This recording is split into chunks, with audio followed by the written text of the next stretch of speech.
Experiencing frequent internet dropouts with your Optus NBN connection can be frustrating. These issues often stem from line faults, poor signal-to-noise ratio, or synchronization sync problems, especially with fiber to the node (FTTN) connections, which are common for Optus users. With FTTN, the signal travels via fiber to a node, then over copper to your home, making it susceptible to copper line issues like corrosion or excessive distance from the node. An SNR below 6 dB can indicate a problem. Start by using the Optus app's self-diagnostic tool to check your SNR and sync in real time. Also, perform basic troubleshooting like power cycling your modem and checking for loose cables. If issues persist, request a line test from Optus, who have partnered with NBN Co. for faster fault detection.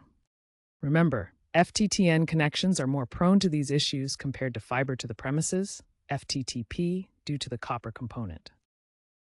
If basic troubleshooting doesn't resolve the dropouts, consider potential external factors. Electrical interference from power lines or faulty wiring can lower SNR. In FTTN connections, distance from the node is crucial, with speeds and stability decreasing significantly beyond 1 km. For persistent issues, explore upgrading to FTTP if available, which offers a more stable, fiber-based connection.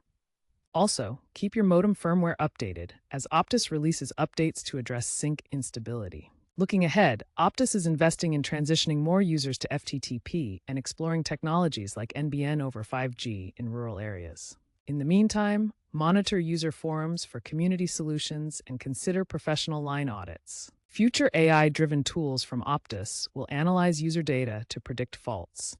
Actively using diagnostics and advocating for infrastructure upgrades are key to long-term stability.